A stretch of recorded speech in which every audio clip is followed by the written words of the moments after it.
So finally we move on. Finally we move on learning reasons for motion. And reasons for motion is part of mechanics called dynamics. So let's talk about it. But before saying something like Newton's law, let me tell you what is differential equation. For example, if I ask you to find solution under condition that the derivative is equal to 0, it means that I asked you to solve differential equation, because there is derivative of a function connected with whatever else. This is the simplest differential equation in the universe, and we can solve this equation by integrating. Just tell me the answer. It's a constant. Yay! We solved our first differential equation. X equals c. That's the solution. Let me make the more complicated differential equation. Who can solve this differential equation? X equals t. No, x is function, t is the variable. T plus c. Yay! This is t plus c. What about x dot equal x? E To the t. Is it the only unique solution? E the constant for the e. Where? Some people say plus c, some people in front of c. Where? In front of the of e. Because look, if you write plus c, substitute here, you will get e to the t plus 0. Substitute here, you will get e to the t plus c. That is not identity. But if you substitute this in both sides, that will be identity. So what is some kind of common, what is similarity? Oh, let me ask you one more equation. What is that one? A e to the t plus b e to the minus. Cosine. Interesting. Okay, substitute. What was first? One is cosine. What is? Someone said something first. E to the et. A e to the negative t plus b e to the A e to the negative t plus. b e to the positive. Okay, let's check it out. If you calculate derivative of this, what is derivative of this one? Negative. A to the. All right, this one. That's left side. It should be I. The right side will be minus this, negative e minus b. It should be identity. Is this identity? No. Guess didn't work. One more guess. Guess one. Guess two. Someone said cosine. Did you say c cosine or just cosine? It's not cosine. Let's check, why not? I mean, guys, I always tell people, when you think, don't limit yourself. Because if you try to produce only perfect ideas, you will be always quiet, lifelong. That's boring. Produce something wrong. If you, at least for a second, believe it is right, why not? Derivative of cosine is negative sine. And this is negative cosine. All right, guess 2 failed. It's guess 1, but b equals 0. Oh, all right. So answer. See, because if you look here, you see that a to the negative et cancels, and these two do not cancel. So if we eliminate b and just write constant e to the power of negative t, let me write x equals. Then, as we just figured it out, this becomes identity. Do you guys see any common trends here? Finds a characteristic polynomial. Let's not be too smart, because we don't know what is characteristic polynomial. Let's be simple. Just look at, see if you have any similarities. Something in common for this equation, for this equation, for this equation, for this equation. C. They all have C. Cool. Item 2. X dot dot equals 0. Let's solve it. Let's do 2 steps. First step is let's find x dot. C1. Amazing. And now let's do x itself. C1. C plus C. Oh, so C. C1. What? C. We just have to make sure that the 2 constants are distinct. I don't know. I'm not that smart. I'm growing up, freshman. So if x dot equals C, what is x? C plus C. Alright, so therefore it makes sense to write here C1 and then plus another C, which is independent, also absolutely arbitrary. Let's keep going. What if x dot dot equals, like here, 1? Then what is x dot?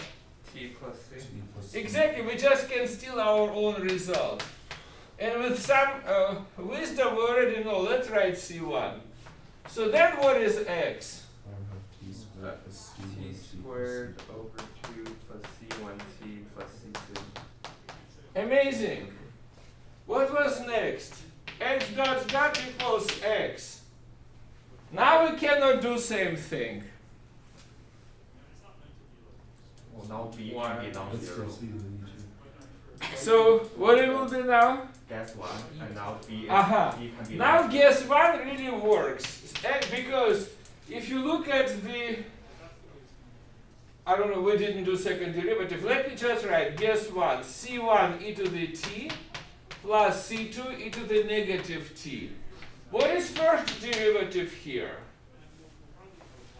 We already calculated first, but I don't know why I did it crisp. Let me do exactly the same way. Negative t here and positive t here.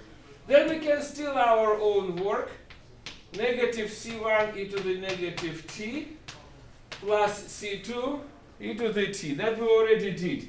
Now let's do one more. X dot dot. What is that? C1 e to the negative C plus C2 e to the T. Oh, look at that. Second derivative and original appeared to be perfectly same. Interesting, right? What if x dot dot is equal to negative x? C1 E I T. I don't know what is I. Sine and cosine. Good, let's try. I know what is sine and cosine.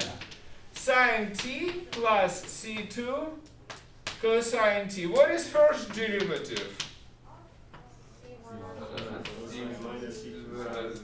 Everyone, I know what here. I'm first. Katya, was it your voice first? Go ahead. C1 cosine t minus C2 sine t. Amazing. Someone else. What is next derivative? C1 Oh. C1 sine t minus C2 cosine t. Amazing. Is it really negative x? Yeah. It is really negative x. What kind of observation you can do at this set of equations? Two constants. We see two constants. Any reasons why? Second. Two derivatives. Two derivative. Let's check this guess. What if x dot dot dot is equal to 0? Then what is x?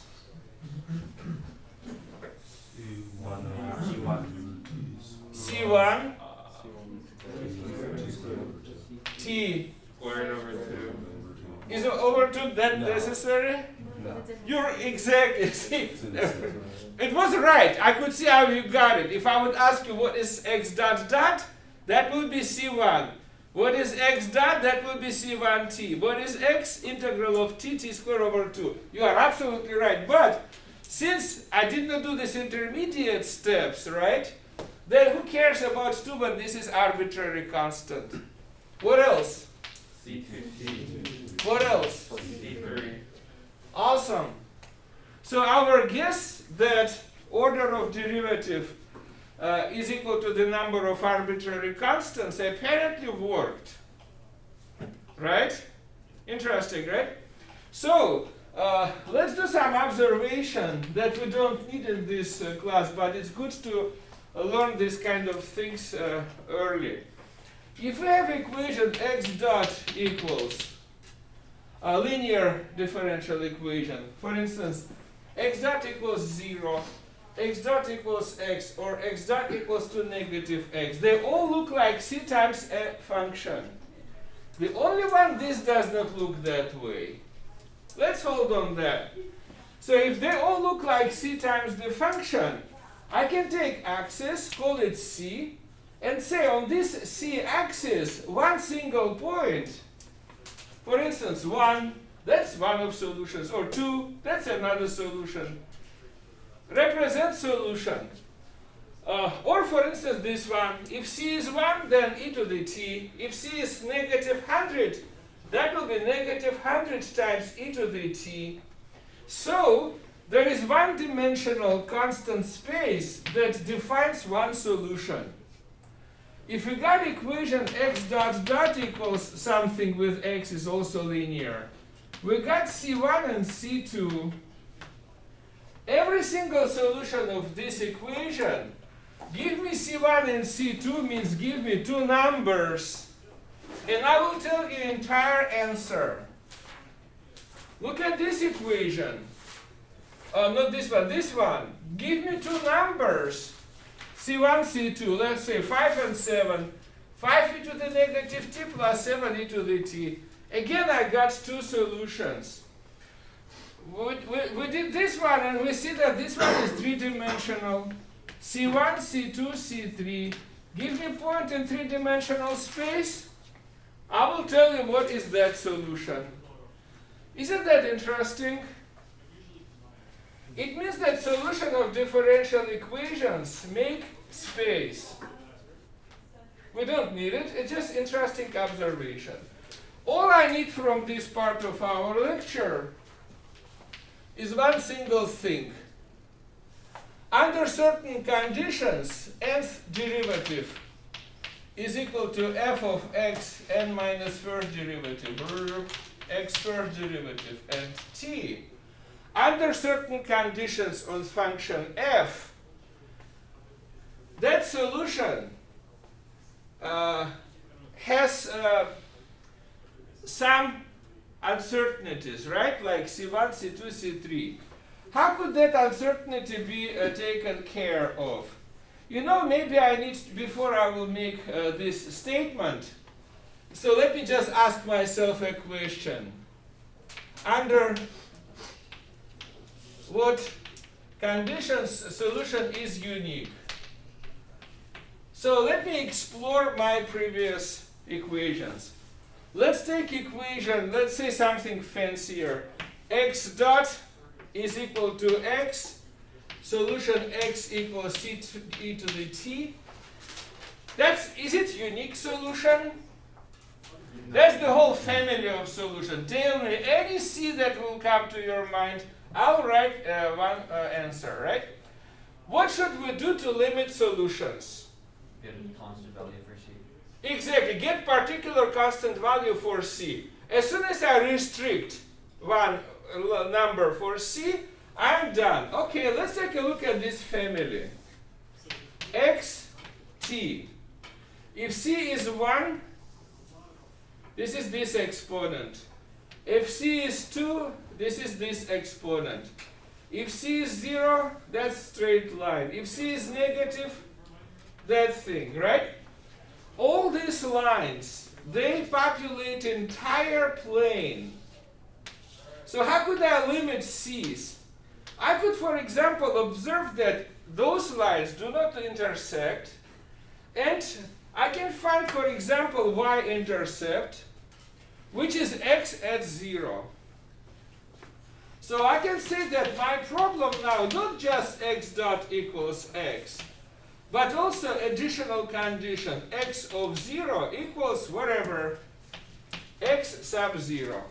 Is it clear? Then what is the value of c? Then x of t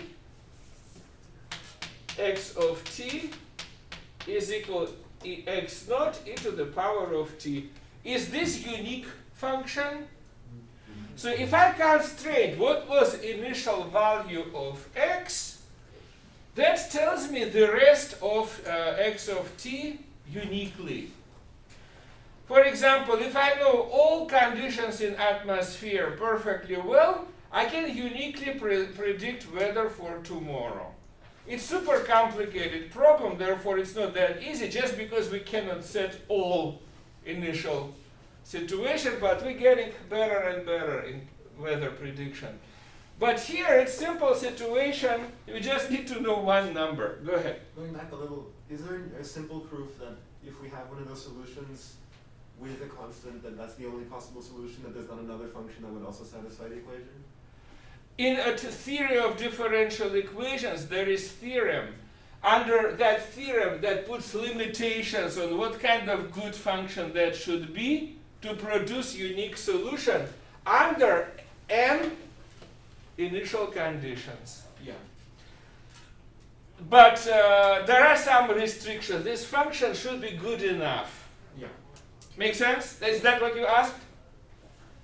Yeah, more, I was just wondering, for example, if our solution to x prime equals x gives us c to the t, how do we know that there's not another function that also satisfies that in general case? That theorem tells me, if I know that under one initial condition I have unique solution, that pretty much means that we got superposition of one answer, which means not even superposition.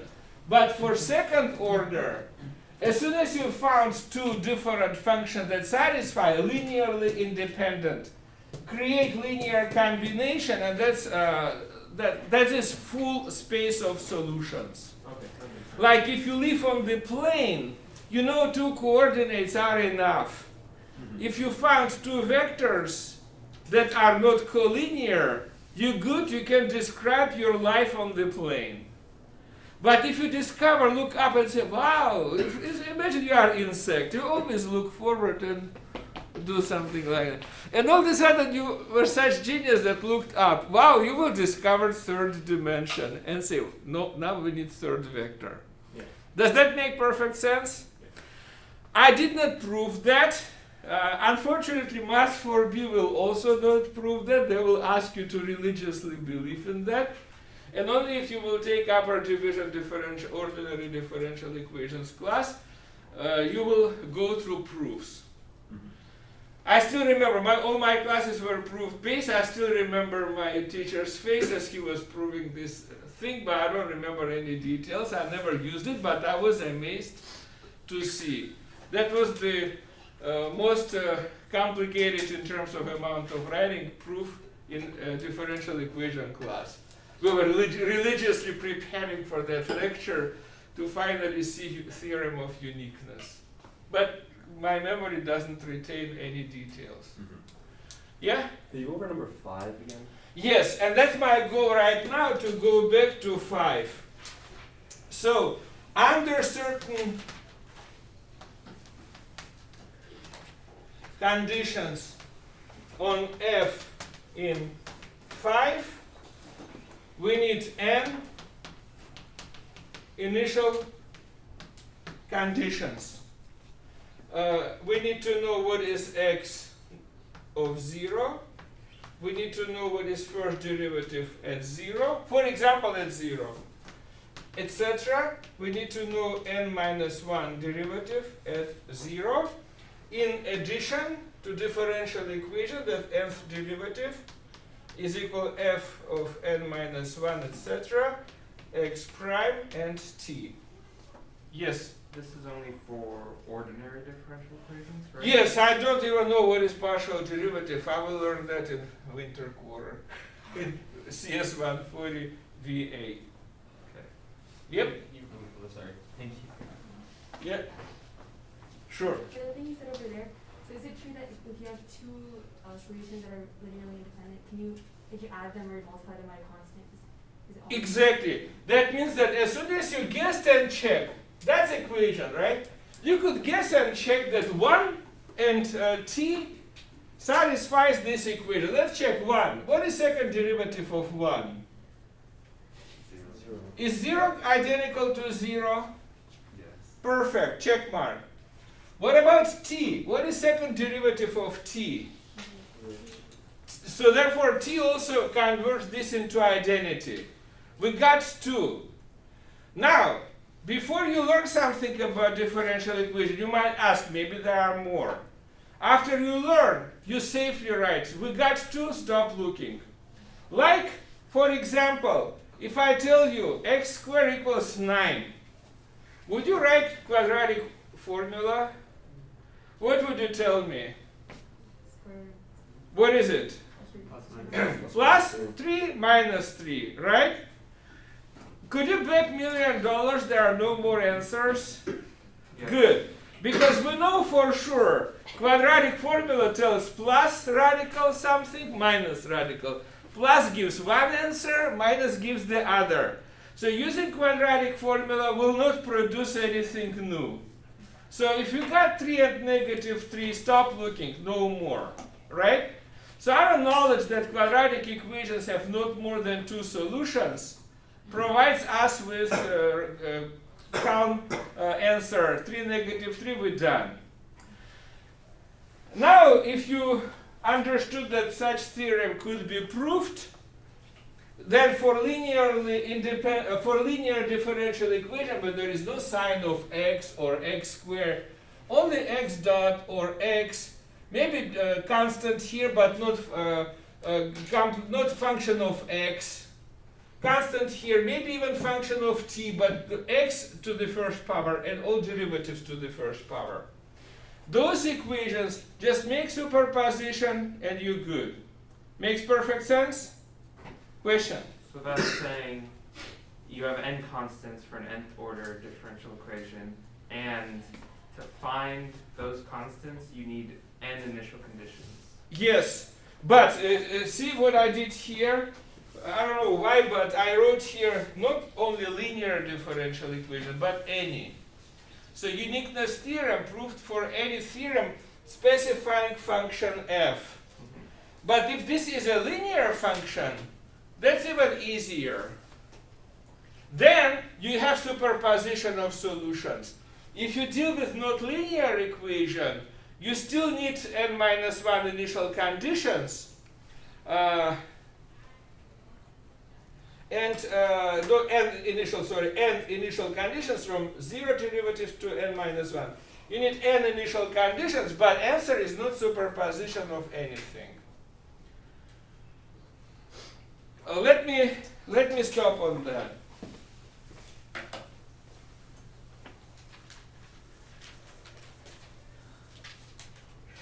So, for example, 8. For example, x dot is equal to x. You know that e to the power of let's say we don't know this is e to the power of t and e to the power of negative t. We just think, what if I calculated first function that satisfies this? And one more function that satisfies this. Got it? We know secretly that it is e to the t, e to the negative t.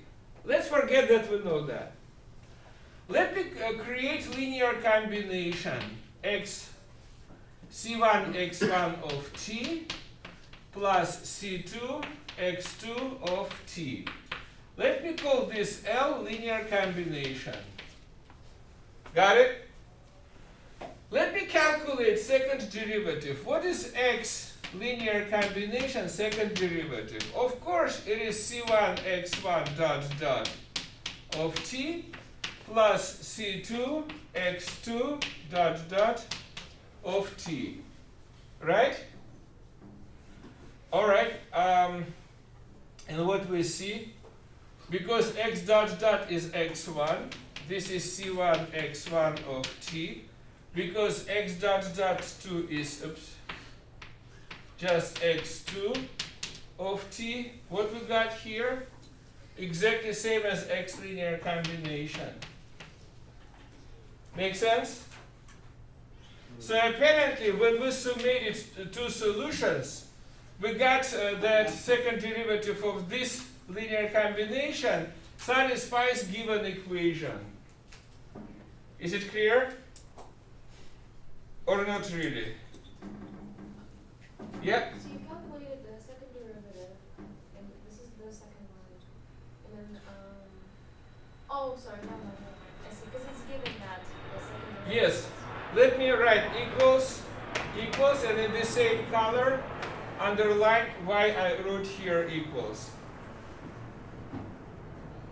For example, if that will be not linear combination, if there will be square, then I will also get not only x1 square c2 x2 square, but also product of them. Not linear function will give us some surprises.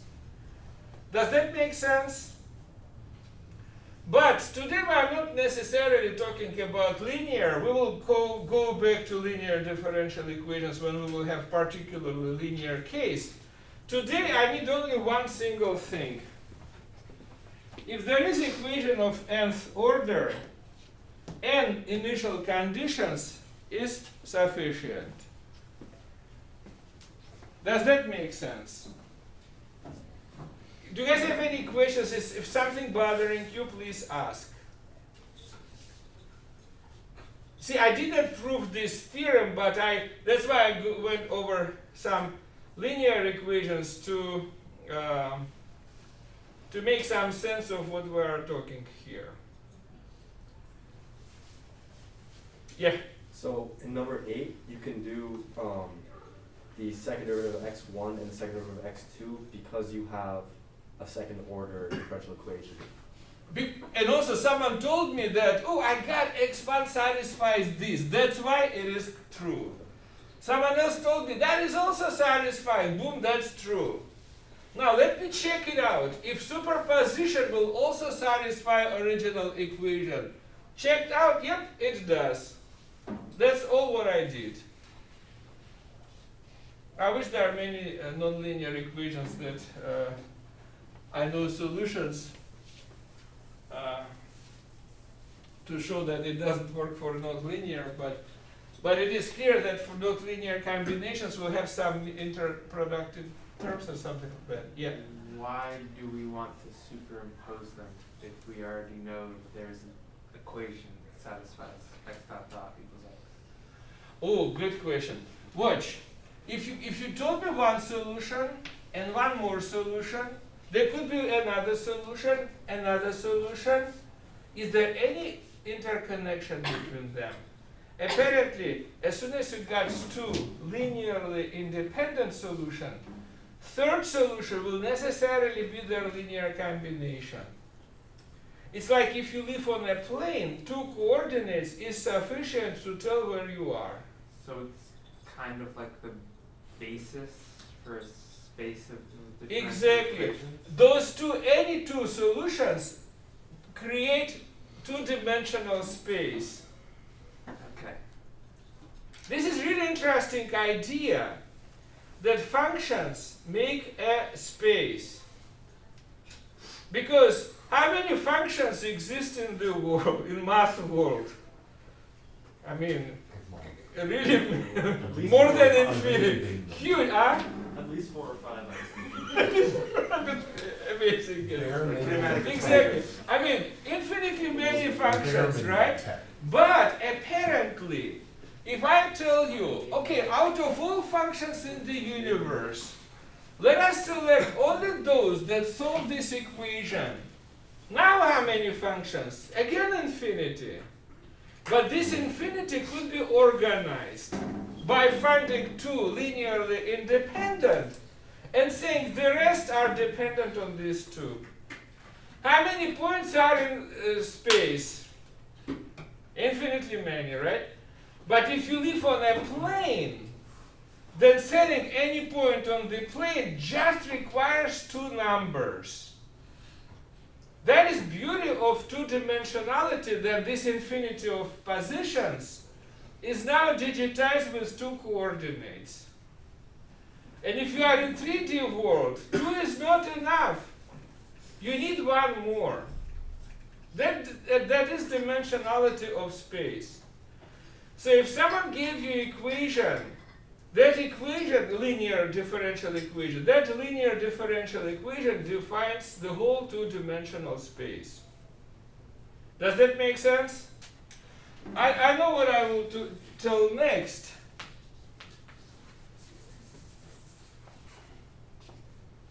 Let me say there is equation x dot dot equals g. You know what I mean by this equation, right? Yes, if you imagine that x is going down and acceleration of free fall is down, then this is differential equation that says that acceleration is constant, that we observed about free fall, right? Okay. How can I solve this equation? I can solve this equation by finding x dot. What is x dot? Solve it for me, please. gt plus c1t plus, oh, Jesus. c1 plus gt and x of t.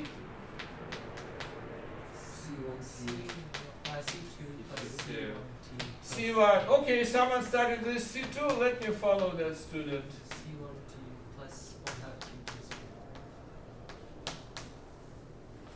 1. Amazing. All right, so now, that means that I have two constants. I need to give you two initial conditions. Let me check something. What I gave you only one initial condition. What if I told you that in the beginning we start at point x naught? Let me take it here. All right. Does x naught give me any of this? c2. Okay. It gives me c2 because at t equals 0, we don't know what's going on here because 0 plus 0, and c2 is exactly x naught.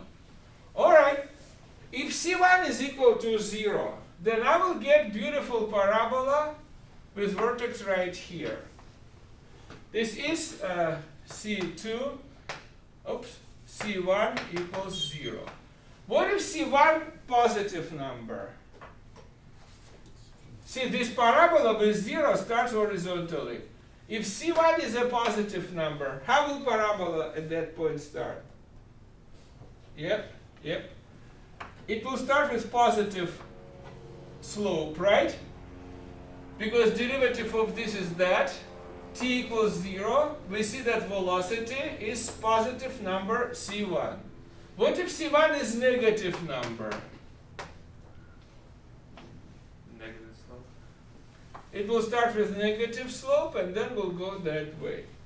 Do you see there is the whole family of answers? They all start from that point. So, just one dimension x is not sufficient. If I just know my initial point in x space, I can continue in multiple different ways. Make sense? For example, if I show you photograph, then I hold basketball, but photograph does not show you if I kicked it or I dropped it, right? You could take photograph the instant when basketball leaves my hands. Maybe before you did photograph, I was doing projecting it up. Maybe I just dropped it, or maybe I was projecting it down, right? So then, future of this basketball has variety of opportunities, variety of curves. Let me do one more thing. Imagine this is x and this is velocity. What if I'm telling you that I start at this x but see 0 velocity? Then there is only one curve that will be a solution. But if I start with positive velocity here, then the curve will go with slope going up. And if I start with negative, I don't know how to make beautiful picture, but you see what I mean, right? Then the curve will go down. Do you see all these curves don't overlap? Now I got completely unique solution. Question? The curve should also go out of board because x dot should also increase. Yes, I did not make, I mean, it's planar 3D picture. They don't really overlap. This is not actual overlap. It's just 3D picture on the two-dimensional board. Makes sense, right? Yeah, so those will be some kind of, you see right what Morgan said. If you start at 0, it does not stay in this plane, because as it goes faster, it goes not only to the right in t, right? But also velocity is increasing. So I don't know how to draw it here to make sure that you see how it evolves. So, but what is important? If you only have one x, then from one point you get multiple solutions. But if you have the whole plane of initial conditions, each point only shoots one single curve. This point on this plane will shoot another one single curve. And this point on this wall, right? If x dot and x is this wall.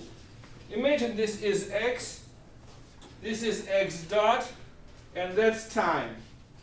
Right? If I have laser kind of setup that would show make lines in this space, right? Each point on the board will continue in, will only go in one particular way. Make sense? All right. Okay. So out of all ideas that I explained so far, I only need today one idea. Differential equation of nth order requires two initial conditions. Now let me ask you, 9, 10.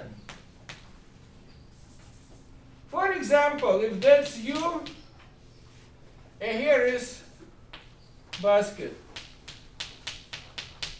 and you have basketball. If I just know where you start, do I know if you made basket or you didn't? Answer is that if only initial position is given, and that's it, then future evolution of your basketball has variety of opportunities. I wish I have copy and paste on this chalkboard. Zoom teaching has some little advantages, mostly disadvantages, but that's little advantage. So if I know initial position of basketball and initial velocity, which is r naught dot initial, right? Then I can only predict one unique answer. Is it clear? What does this mean? Yes, question. For the solution, so you need like n unique initial conditions. Exactly. Could you also be given n unique conditions for like the x equation, like the bottommost equation, undifferentiated, and set up a linear system of equations and solve for all constants? So instead for initial conditions, give something else. For instance, initial intermediate something, right? Like x of 0, x of 1, x of Yeah. It's interesting question. Under certain conditions, this could be this could work, but they could be some not mutually exclusive, so they may all stay on the same solution. So pretty much you could, if you know this theorem about n initial conditions, you could see for different kinds of equations if this could be equivalently restated into the problem that you try to state. We will learn in physics CS32 approach when I tell you initial position and instead for initial velocities, final positions. And how we will look out of all possible paths, the only one that satisfies laws of motion. That will be something similar to what you just said. Yeah. And instead for two initial conditions, we have one initial and one final. Make sense? Question? Oh no. Oh, all right. Any more questions? So, based on these observations of physics, could you imagine a hypothetical world when initial position and initial velocity will not be sufficient to make, when initial jerk, initial acceleration will also be necessary? Hypothetically, we can imagine such world. But since we somehow know that in our world we don't see such thing, we know that no matter how we prepare with big acceleration or with small acceleration, when basketball shoots from this point with that velocity, we know exactly how it will travel in future. What does it mean about law of motion? Yeah? Second order differential. That's pretty much it. So this is how I explain Newton's second law to adults. So Newton's second law is the law of motion. Means it allows us predict future. Kinematics just describes, you see moving car, you could calculate distance, average velocity, whatever. But if you see moving car and fully describe where it is, what is inside the car, what kind of manipulations will be done, then can you predict future? If yes, then you know dynamics of the system. If I describe for you atmosphere, density, temperature, whatever else you need, give you a certain object and say, I'll start it with initial velocity v. Can you predict future? If yes, then you know dynamics of the system. Make sense? This is how description differs from prediction. Weather forecast is a beautiful example how from initial condition, by knowing dynamics of atmospheric processes in atmosphere, you could predict what will happen tomorrow, and these days they predict for months, they have some idea. I remember when I was undergrad, I talked to people who are doing weather forecasts, and one of those guys told me, honestly, I need several weeks to calculate more or less correctly weather for tomorrow. Yeah, because computers were not as good and our knowledge was not as good. Today we grew up in terms of how fast are computers. They reached relativistic limitations. Did you know about that? No. Okay, if we have time, once I will show you that our computers today reached relativistic limitations on how fast they could be. And our knowledge about weather is much better, so we can make better predictions. So what is Newton's second law? Newton's second law, rated R version, not PG-13, is that this is a second order differential equation. Yeah? Technically, it can be a first order equation, but you have to have two coupled first order equations, and that's what Hamiltonian mechanics do. I don't know what is Hamiltonian. I will learn about this in winter quarter towards the end. In short, a first order Don't scare babies. Morgan, what are you doing? Well, Try to scare me. So it's like what first order is enough, but you just have to solve two. Okay, let me be more simple. I can show you how a differential equation of second order could be easily converted into differential equation of second order. So if you get this equation, it is absolutely equivalent to this equation. Is that true? Yeah. And then this I can write this way. V dot is equal to F of V, R, and T. All right. This is how one differential equation of first order could be converted into a system of two differential equations of first order. Which means that if you have n differential equation of m order, overall effective order is m times n. This one is 2 times 1, 2. This one is 1 times 2, also 2. In both cases, we need 2 initial conditions. Make sense? So that's Newton's second law. Now, it's still not in a super useful fashion. Because what is that? What is this thing? We're almost ready to say that this is force. Because this is a number, numeric or vector characteristic, that shows you how acceleration changes. Right? So, do different objects under same action undergo same acceleration? We could check no. If you kick a light car and heavy car, or there is a box with rock inside and without rock inside. If I kick them with the same efforts, you will see that they will not travel with the same acceleration. But we could postulate the following. If two objects interact, then we can introduce we could introduce measure of their interaction. And this measure of their interaction, that will be force.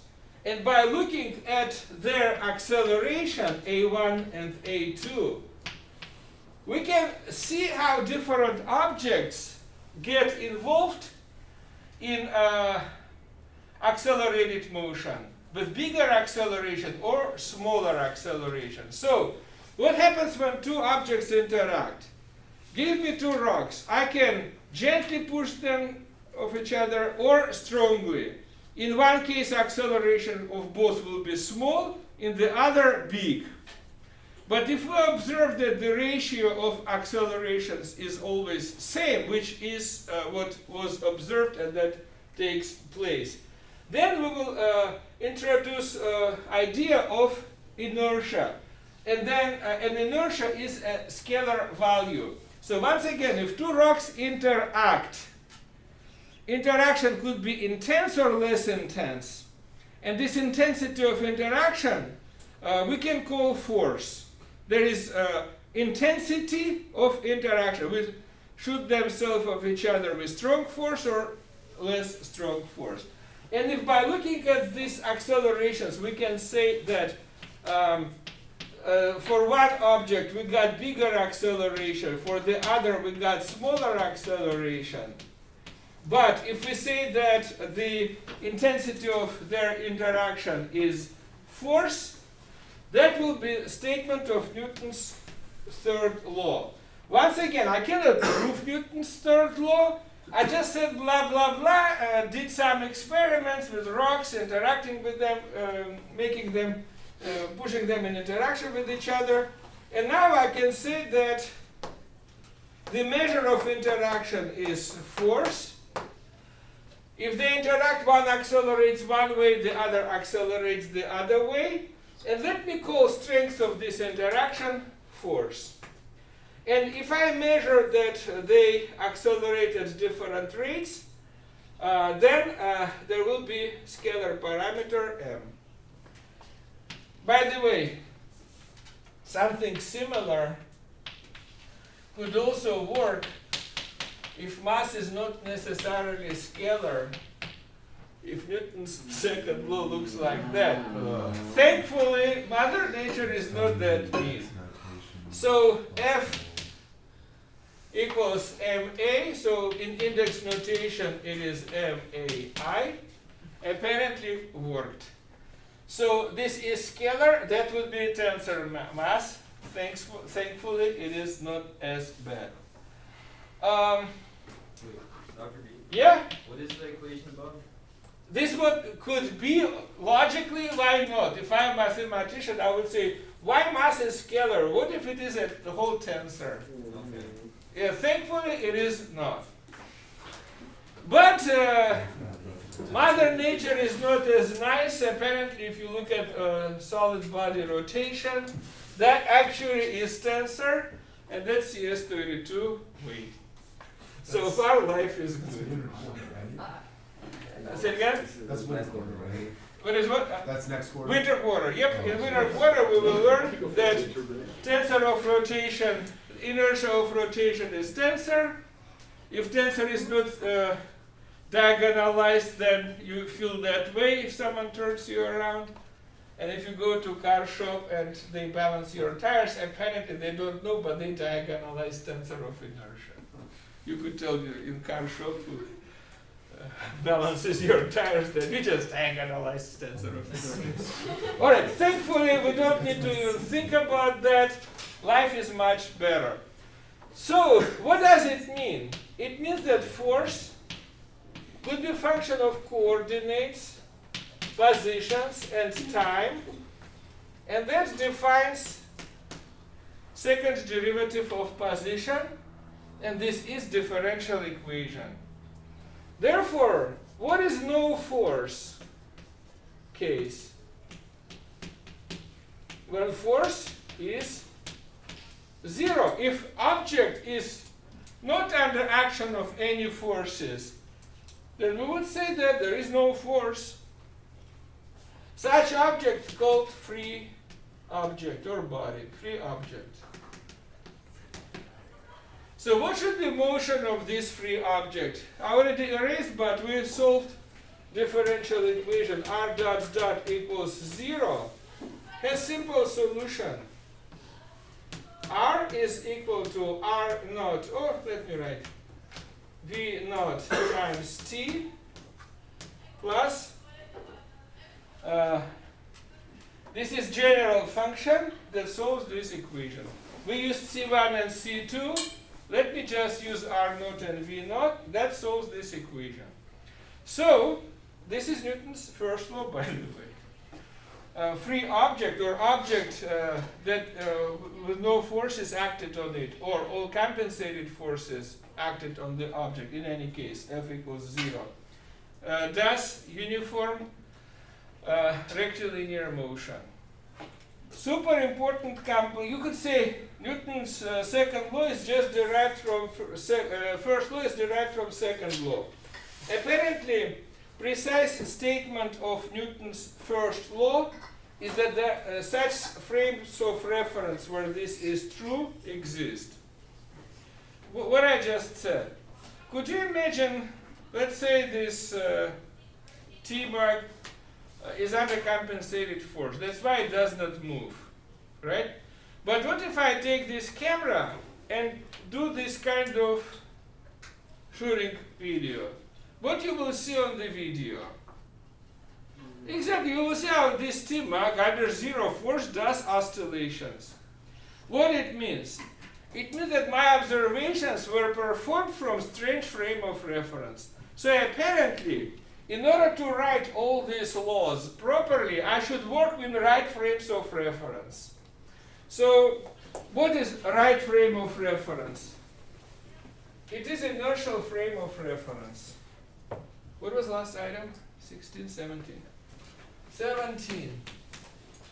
Inertial frame of reference is such frame where if force equals 0, follows that velocity stays constant, or I can say precisely what we said before,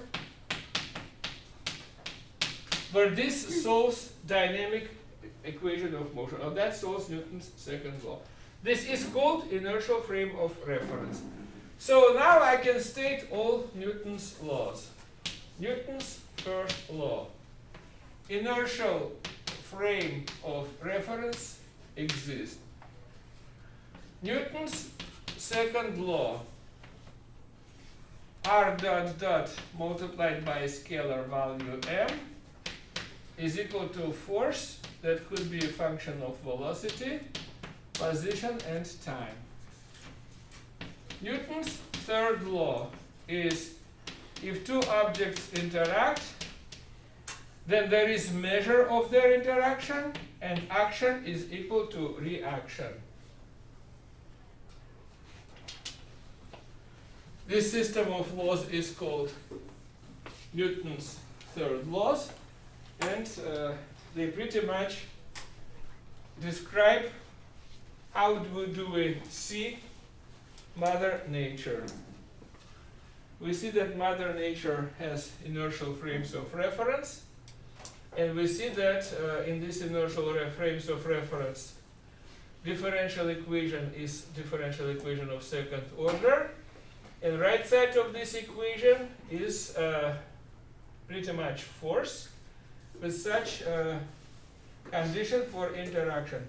So if I act on object, it moves with acceleration. But if two objects interact, they cause each other's accelerations in proportion to masses. Make sense?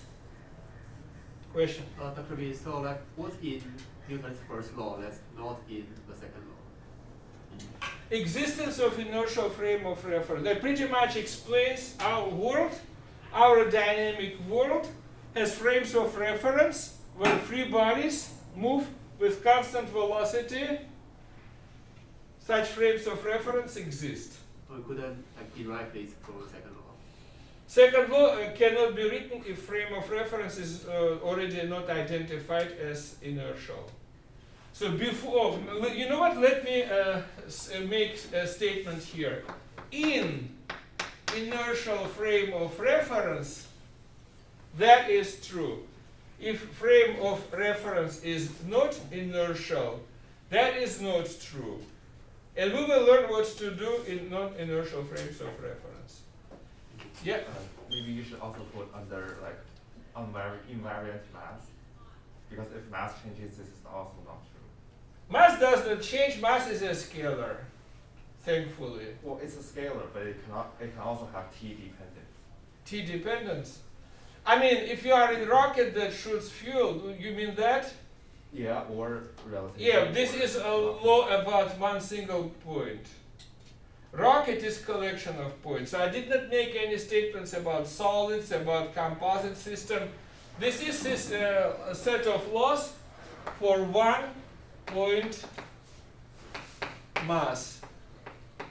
Yep, if you have complicated system that one moves that way, the other moves that way. For example, rocket is one of examples. You shoot jet certain direction in order to set the rest farther. That's different system. This is all system from one single point or two interacting points so far. Make sense? We can also make some statements about inertial frames of reference. If reference frame S is inertial frame of reference, let me consider reference frame S prime that travels with constant velocity relative to S. I will remind you something we did last time. With one frame of reference and one more frame of reference. That was R prime, that was R, and this was R of O prime. And so velocity was equal to velocity prime plus velocity of O prime. I can differentiate this again and say that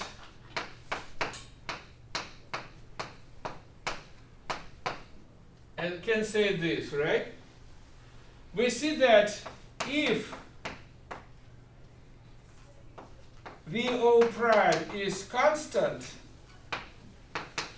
then VO prime dot is 0. And so therefore F is equal to MA. F is also equal to